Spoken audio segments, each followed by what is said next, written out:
오늘 76주년 광복절입니다. 광복절을 맞이하며 마음이 무겁습니다.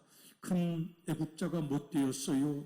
옛날 그 목숨을 던졌던 선열들의 애국의 발자취 따르지 못합니다. 그러나 그럼에도 불구하고 내 나라 내 민족, 기독교는 국경이 없지만 기독교에는 국경이 있을 수밖에 없어.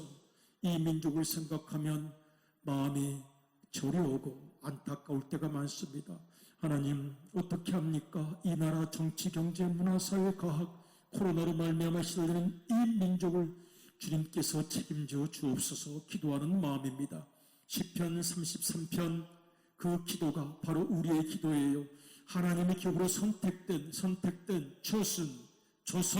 조선 민족, 이 나라를 하나님께서 초선 선택해 주셨으니 주님 책임져 주시고 복을 주시옵소서. 같이 한번 읽어보겠습니다. 시작. 여호와를 자기 하나님으로 삼은 나라 곧 하나님의 기업으로 선택된 백성은 복이 있도다. 아멘. 하나님 이 나라 이 민족을 선택해 주심을 믿습니다. 여호와를 우리 하나님으로 삼고 우리가 간절히 기도하오니 이 민족을 외면하지 마시고 은혜의 길, 부흥의 길, 발전의 길로 인도하옵소서. 우리 주님께서 우리를 도와주실 줄로 믿습니다. 8.15는 광복절인데요. 요즘은 광복절을 다른 용어로도 많이 부릅니다만 저는 이 개인적으로 광복이라는 단어를 좋아해요. 광복이 뭡니까? 빛을 되찾는다는 거죠. 광은 빛광자, 영광광자, 복은 되찾는 거죠. 짓눌린 마음, 어두운 심령, 주님 빛을 되찾기 원합니다. 광복의 은혜를 주세요. 영광을 되찾기 원합니다. 이 나라와 민족이, 전 세계가, 그리고 내 개인의 인생에서, 우리 가정의 사연 속에서, 또는 우리 교회에서 광복, 은혜의 빛을 되찾는 축복을 허락하여 주시옵소서 기도하는 마음입니다. 하나님께서 우리를 도와주실 줄로 믿습니다. 광복, 빛을 회복하기 원합니다. 그리고 이 나라에 빛을 허락하여 주시길 원합니다. 기도합니다. 대한민국 민족 우암교회를 생각합니다. 물론 우리가 무슨 대단한 유관순 열사처럼 거룩한 선녀들처럼 그렇게 목숨을 바치고 애국한 것은 아닐지 모릅니다. 그러나 여러분 생각해 보십시오. 진정한 애국이 어디 있습니까? 목소리 크면 애국입니까? 목소리 큰 정치인들이 다 애국인이었습니까? 아니요. 어떤 것은 침묵하고 있는 다수, 바라보고 있지만 말하고 싶지 않은 다수, 그러나 내 삶의 현장에서 최선을 다하여 땀 흘리고 수고하고 일하고 기도하는 그 침묵의 다수들이 저는 이 나라를 이끌어간 진정한 애국자였다고 생각합니다. 목소리 큰 게 중요한 것이 아닙니다. 구호만 외치는 것이 중요한 것이 아닙니다.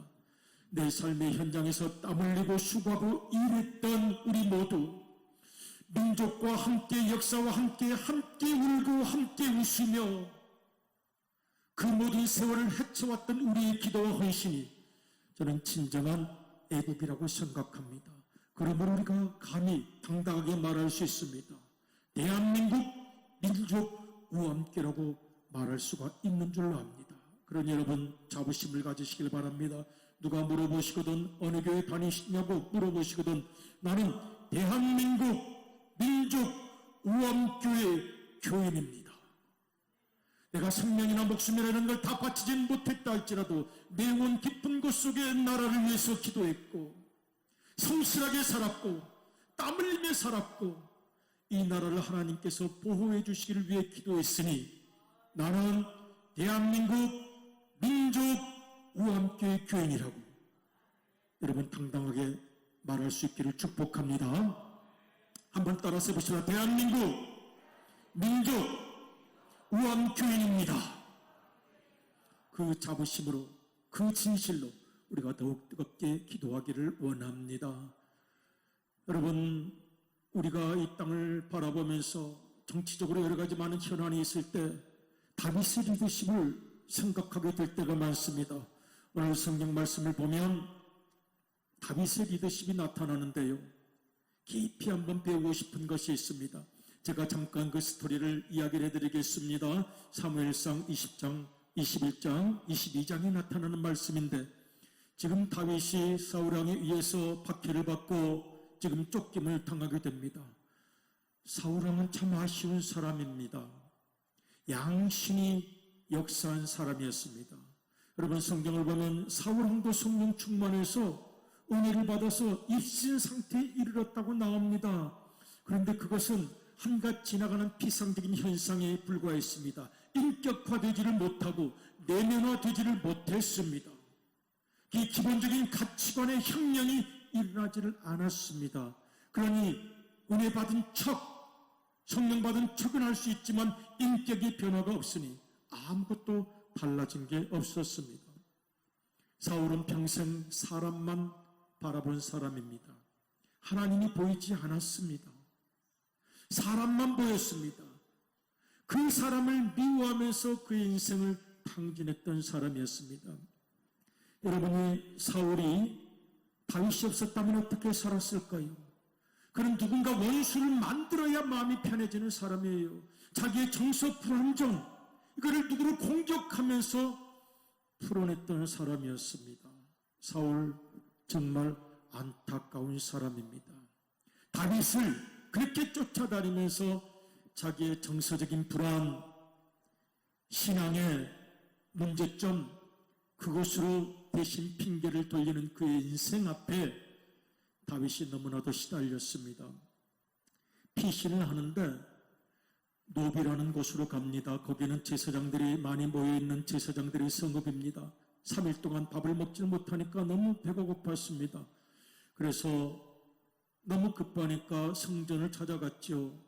그 아히멜렉이 있는 성소를 찾아갔습니다. 교회당을 찾아간 거예요. 너무 배가 고픕니다. 너무너무 배가 고픕니다. 뭐 좀 먹을 것 없습니까? 하나님께 드린 거룩한 진설병밖에 없는데 이거는 성결한 사람이 먹지 않으면 큰일 나는 것입니다. 거룩한 떡이기 때문입니다.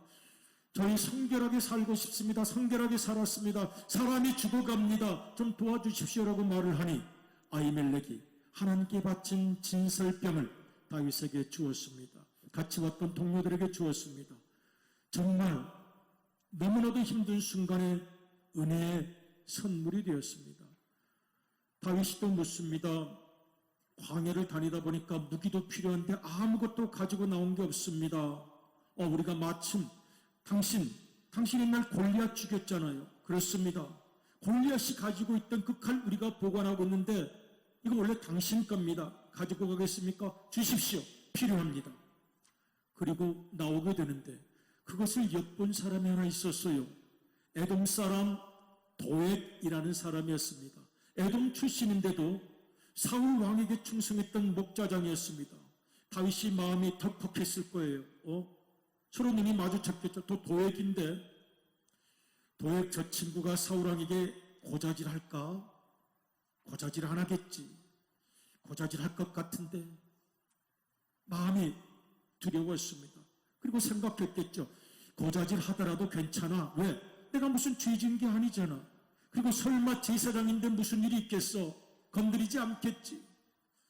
다윗이 그렇게 생각했던 것 같습니다. 여러분 결과가 어떻게 됩니까? 성경을 보면 처참한 살육의 비극이 나타납니다. 사울이 이 도액의 고자질을 듣고 군사들을 데리고 내려왔습니다. 거기 수많은 제사장들, 세마포를 입은 제사장들이 있었습니다. 사울이 부하들에게 말합니다. 저 제사장들 다 죽여. 다 죽여. 제정신이 아닙니다. 그러니 부하들이 칼을 못 꺼내줘. 제사장들을 죽이라고요? 칼을 꺼내질 못하니까 이번에는 그 고자질을 한 도액에게 말합니다. 네가 나한테 보고했잖아. 너는 어차피 에돔 사람이야. 다 죽여. 그래서 85명이나 되는 제사장들이 처참하게 죽어갔습니다. 이 사울왕의 역사 속에서 가장 피빛나는 무서운 죄악이라고 말할 수가 있겠습니다. 가끔 저에게 그런 분들이 있어요. 아니 사울왕은 좀 정신병이 들고 사람 집착병이 있어서 다윗 왕을 괴롭힌 것 빼놓고는 그런 대로 깨끗하지 않았습니까? 아니요. 성경은 말합니다. 그는 하나님께 범죄한 사람이고 범죄에서 죄값으로 죽은 것입니다. 라고 말합니다. 성경을 한번 찾아보겠습니다. 같이 읽어요. 시작. 사울이 죽은 것은 여호와께 범죄하였기 때문이라. 그가 여호와의 말씀을 지키지 아니하고 또 신접한 자에게 가르치기를 정하고. 아멘. 여호와께 범죄했습니다. 세월을 낭비하고 감정을 낭비하고 마음을 낭비하고 미워하는 데 쏟았던 그의 생애 자체가 죄였습니다. 여호와의 제사장을 85명이나 죽인 죄는 결코 씻어질 수 없는 것이었습니다. 믿음을 분명하게 지키지 못했던, 인격화되지 못하고 언어화되지 못했던 사울은 그렇게 하나님의 형벌을 받아 죽게 됩니다. 지금 이 상황에서 아히멜렉의 아들 중에 죽지 않고 살아남은 사람이 있었습니다. 다윗에게 왔습니다. 다윗이 그 이야기를 듣고 얼마나 마음이 참담했겠습니까? 그 어르신 나에게 빵 한 조각, 떡 한 조각 나누어 주다가 죽으셨구나. 그러니 마음이 얼마나 괴로웠겠습니까? 우리 본문을 다시 한번 읽어보도록 하겠습니다. 본문 같이 읽어요. 시작. 아이두베 아들 아히멜렉의 아들 중 하나가 피하였으니 그 이름은 아비아달이라. 그가 도망하여 다윗에게로 가서 사울이 여호와의 제사장들 죽인 일을 다윗에게 알리매 다윗이 아비아달에게 이르되 그날에 에돔 사람 도액이 거기 있기로 그가 반드시 사울에게 말할 줄 내가 알았노라. 내 아버지 집의 모든 사람이 죽은 것이 나의 탓이로다. 나의 탓이로다. 나의 탓이로다. 히브리어로 아노키 사보티입니다. 이 단어, 이 문장이 중요해서 한번 히브리어로 써보았습니다. 내 책임입니다. 내 탓입니다. 나 때문에 그렇게 되었습니다. 다윗이 지금 처절하게 고백을 합니다. 왜 다윗 때문이에요? 정신병자 사울 때문 아닙니까? 사울의 탓이로다. 사울이 살인자로다. 라고 말하지 아니하고 다윗은 말합니다. 나의 탓이로다. 내 탓이로다. 그 어르신들, 그 제사장들 다 죽은 것, 돌아가신 것 내 탓이로다. 다윗의 고백이 너무나도 깊습니다. 그리고 저는 이 고백이 이 시대와 역사를 풀어갈 거룩한 열쇠라고 생각을 합니다. 여러분, 사울은 평생 뭐라고 이야기를 하고 살아갑니까? 다윗 탓이로다. 다윗 때문이로다. 다윗 탓이로다. 그런 사람을 미워하지 않고는 견딜 수가 없는 영적 정서적 불안감을 가진 사람이었습니다. 누군가는 미워해야 직성이 풀리고 미워하지 않으면 마음이 늘 불안해요. 하나님 보지 못하고 사람만 늘 보고 평가하고 지적한 그의 인생이 결국 그를 파멸로 이끌었습니다. 그러나 다윗은 달랐습니다. 사울 탓이더라라고 말하지 않습니다. 내 탓입니다라고 말합니다. 하나님께서는 그런 다윗을 귀하게 여기셔서 사도행전을 보면 그는 내 마음에 합한 자라. 다윗의 영성을 축복합니다. 그는 내 마음에 합한 자라. 다윗의 심지가 깊었습니다. 다윗의 영성이 깊었습니다. 오늘 이 시대의 정치 뉴스를 보면 때로 마음이 답답할 때가 있습니다.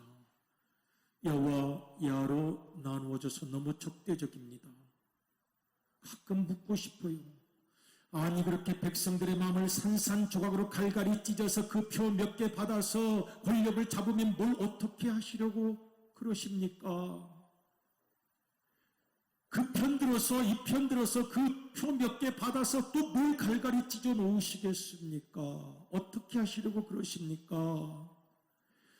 이 백성을 좀 하나로 만들고 이 백성을 화해시키고 이 백성들의 모든 절망을 희망으로 만들어주며 우리가 한 피바다 한 형제된 이 민족을 그렇게 갈갈이 찢어놓고 그 표 몇 개 받아서 권력을 쥐면 뭘 어떻게 하시려고 하십니까? 마음이 답답할 때가 있습니다. 물론 다 그런 것 아닙니다. 다만 다윗의 영성, 모든 것이 내 탓입니다. 백성들이여 우리 하나 됩시다라고 말할 수 있는 그 영성의 지도력은 없는가를 생각합니다. 여러분, 이 다윗이 진 것 같고 패배한 것 같고 자존심이 상한 것 같고 모욕당한 것 같지만 결과는 어떻게 되었습니까? 마지막에 대적 이스라엘에서 다 오지오 북쪽에서 다윗 왕이여 당신이 우리를 다스려 주기를 바랍니다. 감복해서 온 거예요. 감동해서 온 거예요. 공격하지 아니하고 편가르지 아니하고 갈갈이 찢지 아니하고 모든 것을 하나로 만들길 원했던 다윗 앞에 결국 나왔습니다. 그리고 나라는 평안해졌습니다. 이 다윗의 리더십을 이 정치인들에게도 우리가 좀 같이 나누자고 말하고 싶습니다. 어떤 목표를 가지고 뭐 때문에 권력 잡기를 원합니까? 바람같이 사라질 것. 이 민족이 하나 되고 이 민족이 한마음 되고 모두가 서로를 사랑하고 존중하는 이 민족을 만들어 주세요라는 기도가 있습니다. 여기에 다윗 왕의 기도가 필요합니다. 아노케 사버티. 여러분, 우리 인생도 마찬가지입니다. 그때 내가 좀 참았더라면, 그때 그 순간 내가 벌컥 화내지 않았다면, 그때 내가 돈 아까워하지 말고 조금 힘들어도 도왔다면, 그때 그렇게 내가 짜증내지 않고 좀 그 순간 그 사람의 마음을 이해할 수 있었다면, 여러분, 이불킥의 순간이 많아요. 이불킥 요즘 유행하는 용어예요. 누워서 생각하는 거예요. 왜 그때 내가 그렇게 잘난 척을 했을까? 왜 그렇게 내가 그렇게 모질었을까? 그때 왜 내가 이렇게 무슨 큰일 하는 줄 알고 의심했을까? 우쭐거렸을까? 교만했을까? 너무너무 부끄러운 거예요. 이불을 발로 팍 쳐다보니까 그게 이불킥이래요. 이불킥의 순간이 있습니다. 내가 그때 용서했어야 했어. 내가 그때 나서지 말아야 했어. 내가 그때 입을 꽉 다물어야 했어. 그런데 우쭐거리는 내 마음, 나를 과시하게 한 마음 때문에 이렇게 되었어. 라는 생각이 든다면 오늘 다시 아노케 사버티를 회복하고 싶습니다. 가톨릭 용어로 많이 알려진 구절이 있죠. 메아 쿨파라는 말입니다. 히브리어로는 아노케 사버티라면 라틴어로는 이 메아 쿨파입니다. 내 탓입니다. 예수님 보실 때에 바리새인과 세리가 기도하러 들어가는데 바리새인은 뽐내는 기도를 하죠. 내가 이런 사람입니다. 내가 저런 사람입니다. 그런 기도 하나님께서 받으시겠습니까? 세리는 가슴을 치며 내가 죄인입니다. 내가 죄인입니다라고 기도했습니다. 그래서 메아 쿨파의 기도는 가슴을 치는 기도입니다. 메아 막시마 큰 잘못입니다. 내 잘못이 너무도 컸습니다. 가슴을 치며 드리는 기도입니다. 이 기도가 이해가 안 되면 아직 멀은 것입니다. 아직 멀은 것입니다. 아직 멀었습니다. 당신은 이 기도가 이해가 안 되는 당신은 아직 멀었습니다. 그러나 이 기도가 내 마음속에 들어온다면 내 영혼은 평안해질 것이요 나는 진정한 의미의 구원을 받는 것이라고 하겠습니다. 내 자신을 한번 돌이켜보는 기도입니다. 아노케 사버티의 기도, 또 메아 막시마 쿨파라는 기도는 침묵의 기도입니다. 끊임없이 하나님께 뭐라고 말하는 기도가 아닙니다. 내 자신을 깊이 돌이켜보는 영혼 깊은 곳에 들어가서 드리는 질문의 기도요, 자기 발견의 기도요, 성찰의 기도요, 부끄러움을 고백하는 기도라고 하겠습니다. 여러분, 이 시대가, 이 역사가 이 아노케 사버티의 기도를 요구합니다. 여기까지 우리가 갈 수 있어야 합니다. 내 영혼 깊은 곳에서 침묵의 기도, 더 이상 말하지 마세요. 침묵의 기도, 기쁜 기도, 나를 돌이켜보는 기도가 있을 때에 저는 우리가 정말 원하는 화해도 일치도 평안도 이루어지리라고 믿습니다. 옛날 얘기 하나 해드릴게요. 옛날 얘기, 여러분 부흥회 가면 많이 듣는 얘기인데요. 어떤 얘기냐면요, 시집간 지 얼마 안 되는, 이거 베낄 것도 없어요. 시집간 지 얼마 안 되는 새색시가 밥을 하다가 전기밥솥이 없으니까 태운 거예요. 어떤 일이 생겨났겠어요? 어떤 일이 생겨났겠어요? 막 새색시가 밥을 태워가지고 울고 있으니까 남편이 와서 이렇게 말을 했어요. 여보, 오늘은 바빠서 물을 조금밖에 길어오지 못했더니 물이 부족해서 밥이 탔어요. 미안합니다. 내가 좀 물을 많이 길어와서 했어요. 아노키 사보티, 내 잘못입니다. 시아버지가 와서 말합니다. 내가 늙어서 근력이 떨어져서 장작을 잘게 패지 못했기 때문에 화력이 너무 세서 밥이 탔으니 아노키 사보티, 내 잘못이다. 시어머니가 와서 말합니다. 이제 내가 늙어서 밥 냄새도 못 맡아. 밥이 탄 것 같다면 빨리빨리 내려놓으라고 말했는데 그 놓을 때를 알려주지 못했으니 아노키 사보티. 옛날 얘기예요. 그런데 저는 이 얘기가 평생 기억이 나요. 평생 기억이 나요. 우리가 그렇게 말할 수만 있다면 괜히 시아버지가, 남편이, 시어머니가 애기야 며느라 다 내 탓이다, 내가 잘못됐다라고 말할 수만 있다면 가화만사성일 것입니다. 교회도 교화만사성이 될 것입니다. 나라도 국화만사성이 될 것입니다. 이 깨달음이 우리에게 있기를 원합니다. 몇십 년 걸리기도 합니다. 지난주에 어느 분이 그런 말씀을 하세요. 제가 지금 생각하니까 40년 가까워지는 결혼 생활에 돌이켜보니까 남편 말이 다 맞았어요. 남편 말대로 했다면 지금보다 훨씬 재물도 많이 모으고 잘 살았을 거예요. 그런데 왜 그때는 그렇게 남편 말 듣기가 싫은지, 남편 말대로 하기가 싫은지, 왜 그랬는지 모르겠어요. 그런데 지금 와서 생각하니 남편 말이 다 맞았어요. 그래서 제가 잘하셨습니다. 그런 깨달음 결코 오기 쉽지 않은 깨달음인데 그거 한번 고백해 주세요. 가슴 뭉클한 시간이 올 것 같아요. 인정하심이 놀라웠어요. 40년 만에 자기가 그런 생각이 들었다는 거예요. 여러분, 좀 남편들께 그런 말씀 좀 해주시기를 여자분들께 부탁드립니다. 아멘. 아니, 고집이 이렇게 센 거야. 아멘이 별로 없어요. 남편 얘기를 해서요. 아내가, 이 얘기도 지난주에 진짜 들은 얘기예요. 어느 분이 그런 얘기를 해요. 남편이 내 말을 그렇게 안 들었어요. 남편이 내 말을 조금만 듣는 신임이라고 됐으면 지금 이렇게 어려움을 당하지 않았을 거예요. 웬 고집이 그렇게 센지,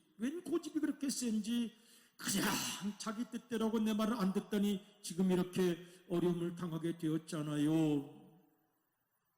그러니 생각합니다. 인생의 비극, 삶의 절망, 아노키 사보티가 없는 거예요.